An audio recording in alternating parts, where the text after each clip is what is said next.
नमस्कार, आप देख रहे हैं पुलिस वाला वेब न्यूज। मैं हूं आपके साथ हर्षिता। सरकार द्वारा लगातार छोटे तबके और गरीब वर्ग के बच्चों को अच्छी शिक्षा के लिए अनेकों योजना को लेकर निःशुल्क शिक्षा का प्रावधान बना रहे हैं, लेकिन कटनी जिले के निजी विद्यालय शासन की मंशा पर पानी फेरने में कोई कसर नहीं छोड़ रहे हैं। केंद्र सरकार ने सबको शिक्षा अनिवार्य शिक्षा का अधिकार के तहत 6 वर्ष से 14 वर्ष तक अनिवार्य शिक्षा के अंतर्गत समस्त शासकीय और अर्धशासकीय और निजी स्कूलों में कोटे के अंतर्गत 25% दाखिल देने का प्रावधान है।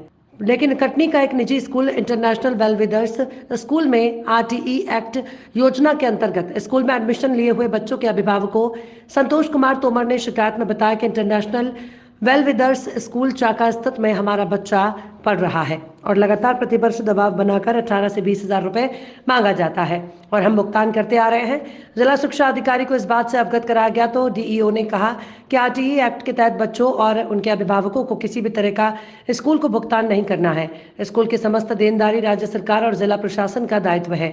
वहीं स्कूलों द्वारा आरटीई एक्ट के बच्चों से एडमिशन लेकर पढ़ने वाले बच्चों से स्कूल जो वसूली कर रहा है वो सरासर गलत है और नियमों की अवहेलना की जा रही है। जिला शिक्षा अधिकारी पीपी सिंह ने कार्रवाई करने की बात कही है। आपको बच्चा राइट टू एजुकेशन तहत एडमिशन कराया गया था? बिल्कुल। तो क्या फीस आप भर रहे हैं, बताया आपने? हमारे जो बच्चा है वो धैर्य तोमर के नाम से है, जो कि बेलवेदर इंटरनेशनल स्कूल में पढ़ाई कर रहा है क्लास 1 में, जो कि 17,800 रुपये फ़ीस ली जा रही है। और वो मेरे से नहीं ली जा रही, जितने भी राइट टू एजुकेशन के तहत जितने भी बच्चे वहाँ पे एडमिटेड हैं सभी से पैसा लिया जा रहा है। टोटल सबसे इतनी फीस और एक्टिविटीज़ के नाम से जो पैसा लिया जाता है 1,000 रुपये 500 रुपये वो अलग चीज़ है और 17,800 तो देना ही देना है। तो अभी तक कितना फीस जमा कर चुके हैं आप? अभी तक हमने टोटल जो दिया है वो मैंने हाफ फीस जमा कर चुका हूँ। मैं कितने साल से बच्चा पढ़ा रहा हूँ आपको? 3 साल से। 3 साल से जी। हर साल देते हैं? हर साल देते हैं। तो जब आपने एडमिशन कराया था तब आपको नियम मालूम था कि इसमें फीस नहीं दी जाती है?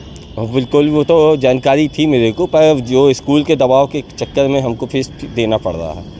अच्छा, दबाव बना के फीस लिया जाता है? जी बिल्कुल। तो और भी बच्चों से लिया जाता है और बच्चों को माता? हाँ, जितने भी राइट टू एजुकेशन के तहत जितने भी बच्चे पढ़ते हैं सबके तहत सबसे इतनी फीस ली जाती क्या नाम है। है आपका? जी, मेरा नाम संतोष कुमार तोमर है। सर, आरटीई एक्ट के तहत बच्चों को शिक्षा देने का क्या प्रावधान है? आरटीई एक्ट के तहत जो हमारी अशासकीय संस्थाएं होती हैं उनमें जो उनकी इनिशियल क्लास है, यानी जिस क्लास से वो स्कूल शुरू होता है, वो केजी भी हो सकती है या पहली क्लास भी हो सकती है, तो उस क्लास में 25% जो है वंचित और जो गरीब वर्ग के विद्यार्थी हैं उनको हम आरटीई के तहत जो है लॉटरी के माध्यम से प्रवेश देते हैं। तो निजी स्कूलों में भी आरटीई के बच्चों को दाखिला कराया जाता है? निजी स्कूलों में ही तो 25% होता है। तो उनमें क्या कोई तरह का शुल्क लेने का प्रावधान मतलब है उनकी क्या? जो इनिशियल क्लास है, जो शुरुआती कक्षा है, उस कक्षा में जितनी उनकी संख्या है उसका 25% जो है उनको आरटीई के तहत जो है सीटें बच्चों को प्रवेश देना पड़ेगा। किसी तरह कोई शुल्क लेने का प्रावधान भी है क्या? नहीं, अब उसमें तो आरटीई के तहत जो प्रवेश दिया जाता है उसकी शुल्क की भरपाई जो है वो शासन करता है। क्या एक्टिविटी के नाम पे स्कूल पैसा ले सकती है क्या कुछ?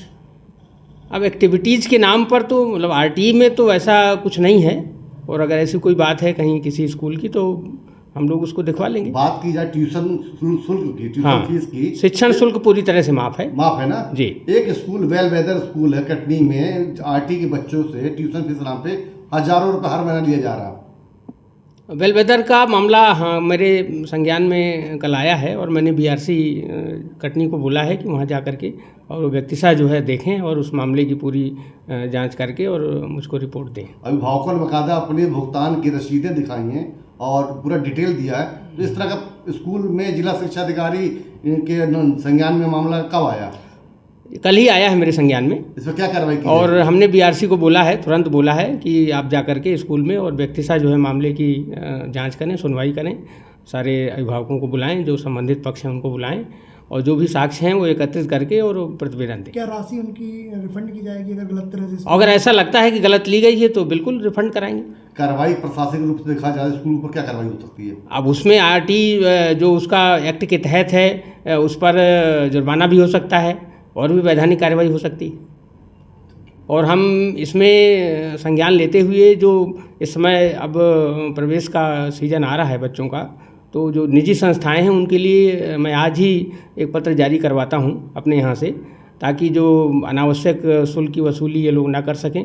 किताबों के बारे में भी जो तमाम प्रकार की शिकायतें आती हैं कि अभिभावकों को बाध्य किया जाता है कि फ़लाँ दुकान से लें, कहीं से लें, तो ऐसी गतिविधियाँ ना हों, इसके लिए हम एक विस्तृत जो है चिट्ठी जारी करा देंगे ताकि इन पर जो है इन सारी जो अवैधानिक गतिविधियाँ हैं इन पर अंकुश लग सके।